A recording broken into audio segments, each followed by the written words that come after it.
Hello, everyone, and welcome back to the English Learning Podcast. I'm Jason, your host, and with me today is my amazing co-host, Julia. Hey, Jason. Hey, everyone.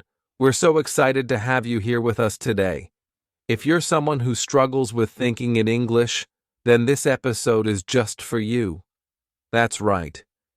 Have you ever found yourself translating every word in your head before speaking? It slows you down, right? Exactly. Many English learners face this problem. They think in their native language first, then try to translate into English, and by the time they're ready to speak, the moment has passed. But don't worry. In today's episode, we're going to show you how to train your brain to think directly in English, just like a native speaker. And trust me, once you start thinking in English, everything becomes easier. Speaking, listening, even writing. So, if you've ever wondered how to stop translating and start thinking in English naturally, stay with us, because we've got some powerful techniques to share. Let's dive in. All right, Julia, let's start with the big question. Why is thinking in English so important for learners? Great question, Jason. The truth is, if you always think in your native language first and then translate, you'll never be able to speak fluently. Exactly. It creates a delay, right? Your brain is working twice as hard. First, it forms a sentence in your native language, then it tries to find the right English words. And sometimes the translation doesn't even make sense. Oh, absolutely. Like if someone translates "I am cold" word for word from another language, they might say "I have cold," which sounds unnatural in English. Right. And that's why thinking in English helps so much. It trains your brain to form sentences the way native speakers do, without getting stuck on translation. And let's talk about confidence. When you start thinking in English, you feel more confident because words come to you faster. Yes, no more pausing for long seconds to translate in your head. You'll respond naturally and smoothly. Another big reason, it improves your listening skills. If you think in English, your brain processes English conversations faster, so you understand people better. That's so true. And not just in conversations.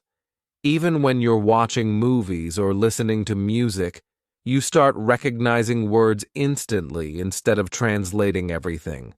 And Julia, let's not forget that thinking in English also helps with pronunciation. Good point. Because when you think in English, you start hearing the sounds in your head the way native speakers say them, which helps with speaking clearly.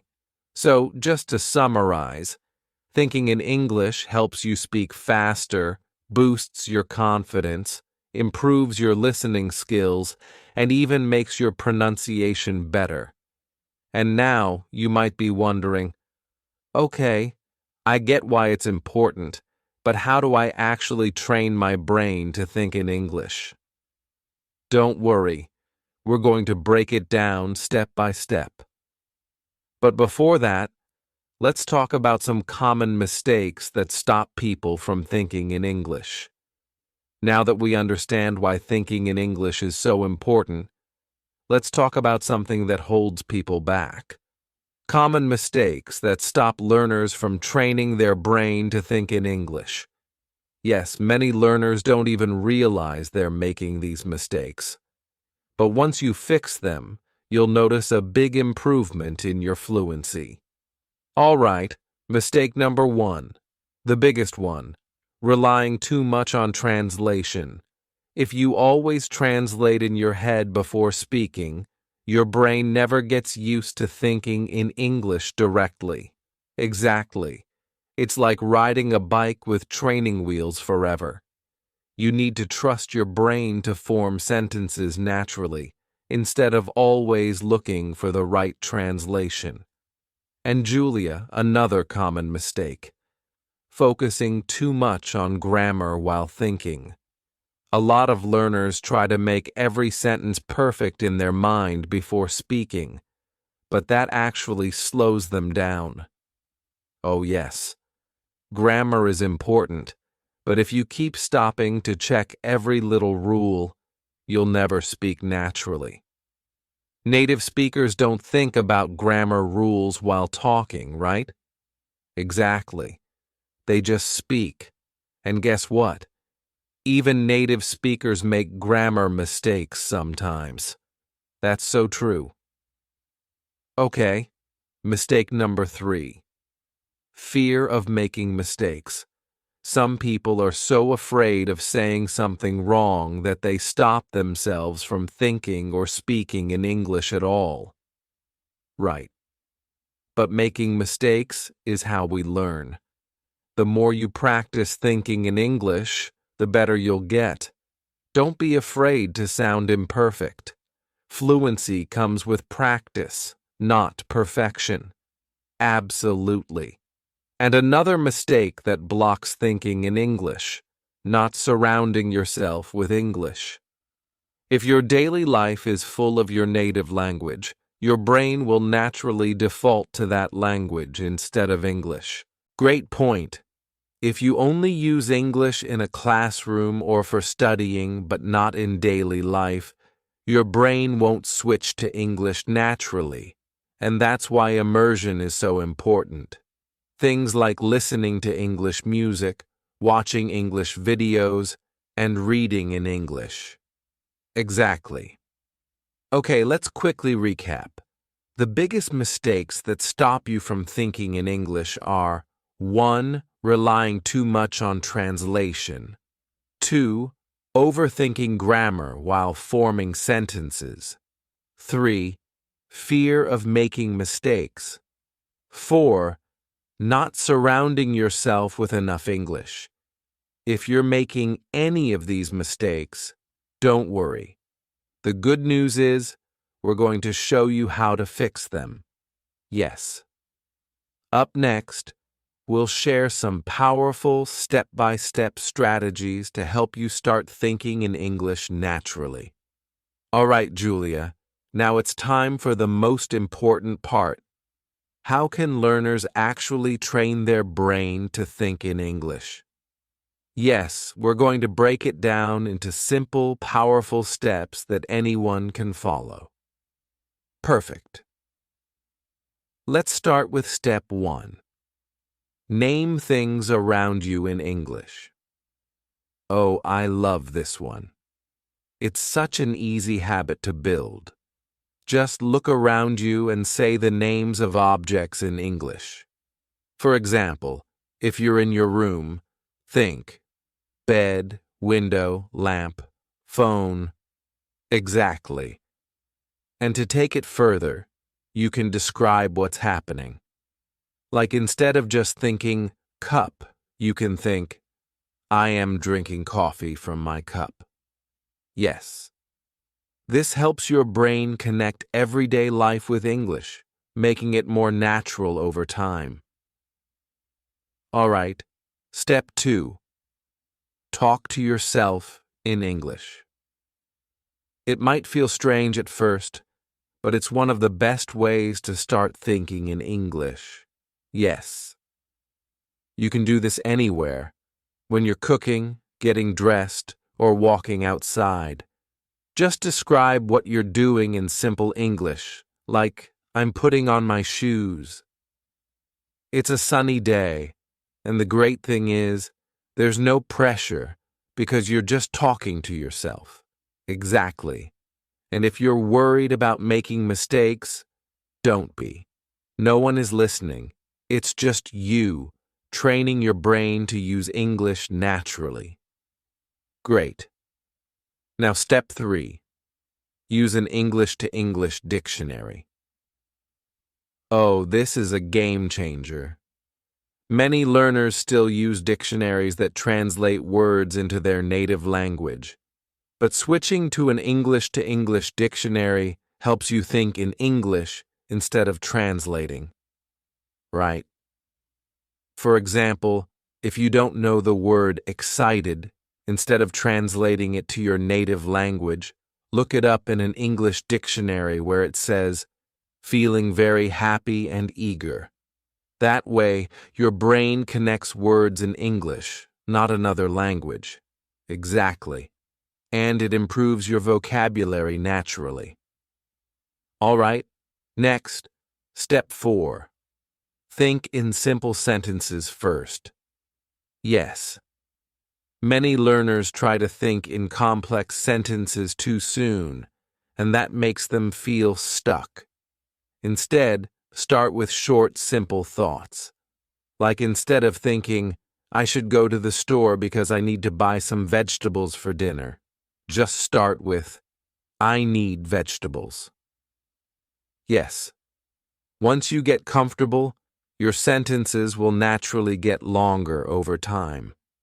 All right, let's move on to step 5. Have an English inner voice. Oh, I love this one. Instead of thinking in your native language, try to have a little conversation in English in your head. For example, if you're planning your day, think, what should I do first? Maybe I'll start with breakfast. Yes.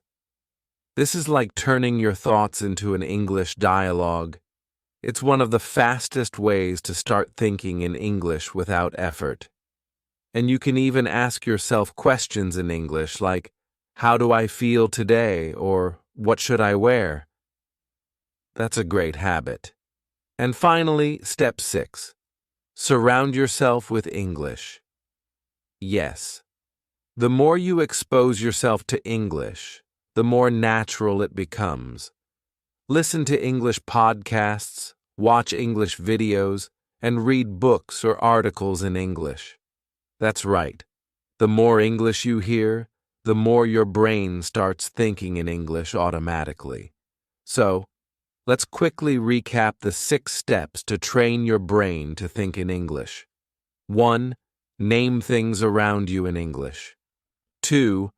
Talk to yourself in English. 3. Use an English-to-English dictionary.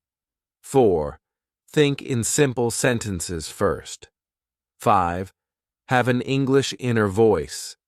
6. Surround yourself with English. These steps will help you stop translating and start thinking in English naturally. Yes, and the best part, you can start practicing these today. Up next, we'll talk about daily exercises you can do to make thinking in English a permanent habit. All right, Julia. We've talked about strategies to start thinking in English, but now let's take it one step further. How can learners practice this every day and make it a habit? Yes, because just knowing the techniques isn't enough. You need to practice consistently to train your brain to think in English naturally. Exactly. So let's share some simple daily exercises that will help learners develop this skill. First, start and end your day with English thoughts. The moment you wake up, try to describe your plans for the day in English. Yes. Instead of thinking in your native language, say in your mind, today is Monday. I have a meeting at 10 a.m. I will have lunch with my friend. And at night, do the same. Review your day in English. Before sleeping, think, what did I do today? Did I enjoy it? This helps your brain switch to English mode at the beginning and end of the day. The second daily practice. Set a no translation rule for at least 30 minutes a day. Oh, I love this one. For those 30 minutes, challenge yourself to only think in English. No translating allowed. Yes, it might be difficult at first, but even if you struggle, just try. The more you practice, the easier it gets. Next, try to talk to yourself in English out loud for a few minutes every day. Right. Just like we mentioned earlier, describe what you're doing. You can say, "I'm making tea. It smells so good. I will drink it while reading a book." The key is to make English part of your daily routine, even if no one is around to listen. Another great way to practice: use English while doing simple activities like cooking, driving, or exercising. Yes. Instead of letting your mind wander, focus on thinking in English. If you're going for a walk, you can think, "The weather is nice today. The sky is blue. I feel relaxed." And finally, keep a simple English journal. Write down your thoughts, what happened during your day, or even your goals in English. This is a great way to track your progress, and don't worry about grammar. Just focus on expressing yourself in English. All right, let's quickly summarize these daily exercises. 1. Start and end your day in English. 2. Set a no translation rule for at least 30 minutes a day. 3. Talk to yourself aloud in English. 4. Use English during simple activities. 5. Keep an English journal. If you do these small exercises every day, thinking in English will become automatic over time. That's right. Up next, we'll talk about how to stay motivated and consistent in your English thinking practice. All right, Julia, we've talked about how to practice thinking in English every day, but let's be honest. Learners will face challenges along the way. Absolutely. It's normal to struggle, but the key is to overcome these challenges instead of giving up. So, let's go over 3 common challenges and how to solve them. One of the biggest struggles is that learners naturally think in their native language first, then they try to translate into English. Yes, and that slows everything down. The solution? Be patient and practice small English thoughts first. Instead of full sentences, start with just words or phrases. Right. And using an English-to-English dictionary instead of translating words can also help your brain stay in English mode. Another challenge is feeling stuck because you don't know the right words. This can be frustrating. It happens to everyone, but instead of stopping, try to describe the word with simple English. For example, if you forget the word refrigerator, you can think, "a cold box where I keep food." That's a great tip. The goal is to keep thinking in English even when you don't know every word. Now this one is tough. Many learners feel like they're not making progress, and they lose motivation. Yes, but the truth is, progress is slow, and you might not notice it right away. The best solution? Track your progress. Exactly. Keep a small journal, record your voice, or even talk to yourself in front of a mirror. A few weeks later, you'll see the difference. The most important thing is to stay patient and keep going. Thinking in English is a skill, and like any skill, it takes time. That's right. Don't be afraid of mistakes. Just keep practicing, and soon English thinking will feel natural. Wow, Julia, we've covered so many great strategies today. Thinking in English is a journey, but with the right mindset and daily practice, anyone can do it. Absolutely. Remember, start small, be consistent, and don't be afraid of making mistakes. The more you practice, the easier it will become. Now, to all our listeners, what's one tip from today's episode that you're going to try first? Let us know in the comments or share your experience with us. And if you found this episode helpful, don't forget to like, share, and subscribe to our podcast for more English learning tips. Keep practicing, keep thinking in English, and we'll see you in the next episode. Until then, happy learning.